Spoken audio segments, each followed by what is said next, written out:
Thank you, Chairman D'Esposito, and we thank the witnesses and agree with the statement previously that we thank you for your service and your family service as well, because we know that it's a team effort. We're holding this important hearing to examine how first responders are using unmanned aerial systems or drones to improve public safety in communities throughout the United States, while considering security vulnerabilities and privacy concerns. The use of drones by first responders represents a paradigm shift in our country. The ability of drones to access remote or hazardous areas, gather real-time intelligence, and provide aerial support in emergency situations can be, at times, invaluable.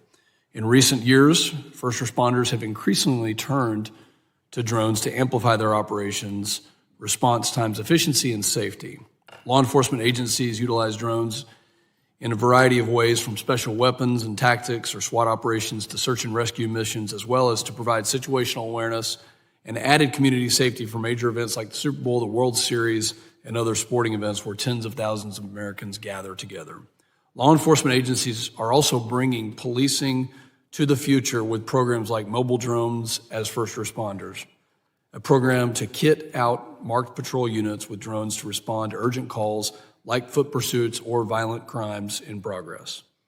Drones are utilized in emergency responses to establish situational awareness of various incidents. For instance, both rural and urban fire departments utilize drones to provide real-time information to reveal the extent of a fire's spread on a burning building. All in all, drones can provide key data to our first responders, allowing for effective decision-making and assisting in public safety and saving lives. While drones are used for emergency responses, recreational use, or for research and commerce purposes, the proliferation of this emerging technology has also introduced new risks to homeland security and to privacy. In particular, malicious actors have used drones domestically to commit crimes, conduct illegal surveillance, industrial espionage, and hinder law enforcement efforts at all levels. Additionally, malicious drone operators continue to attempt to target and disrupt critical infrastructure sectors. For example, the energy and chemical sectors often report suspicious activity by drones, including in my home state of Texas. Criminals, including drug cartels, regularly use drones for smuggling contraband into prisons, cross-border trafficking, and surveillance of U.S. law enforcement. CBP officials have consistently raised concerns that Mexican narco-terrorist gangs are utilizing weaponized drones only a short distance from the U.S. southwest border to conduct nefarious activities. We must do everything we can to protect against these threats, and we must also do everything we can to protect against potential threats to U.S. critical infrastructure and other matters posed by drones that are manufactured in foreign adversarial countries like the People's Republic of China. In fact, DJI, a Shenzhen-based company, is a Chinese-based drone manufacturer that controls nearly the entire global drone market. While DJI has received the most attention from Congress, given the company's dominant market position, Autel, a drone technology company also headquartered in Shenzhen, has increased its footprint in the U.S. The extensive deployment of Chinese-manufactured drones in the U.S. critical sectors is a national security concern, and it may increase the risk of unauthorized access to sensitive systems and data.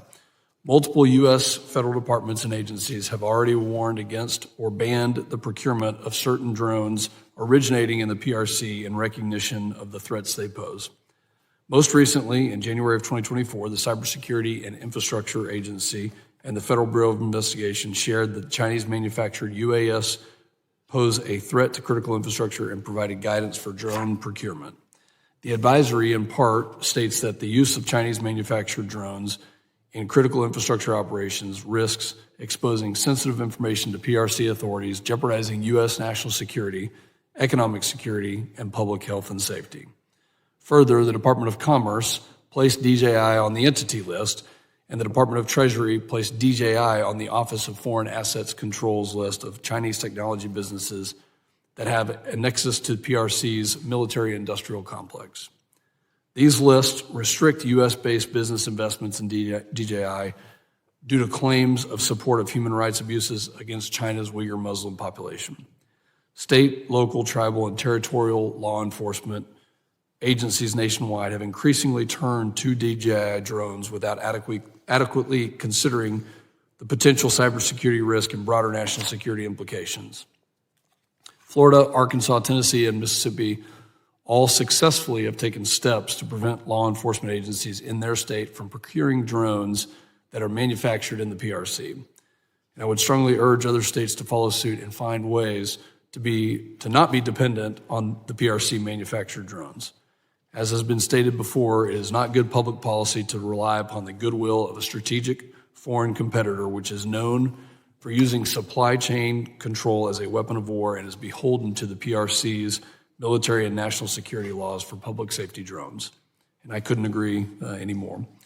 Moreover, under the PRC's national security law from 2017, all Chinese organizations and citizens, including DJI and other Chinese manufacturers, are required to support, assist, and cooperate with the state's intelligence work. More must be done to ensure that certain foreign adversarial countries, including the PRC, are unable to supply our U.S. government, law enforcement partners, and other entities with their own drones. As the chair of the Subcommittee on Counterterrorism, Law Enforcement, and Intelligence, I plan to continue to examine these issues, and in particular, the potential national security threats posed by drones that have been produced, manufactured, or assembled inside the PRC. I look forward to the hearing from this distinguished panel today. I thank my colleague and the chairman of this subcommittee, Mr. D'Esposito, for his leadership in this particular issue, and yield back.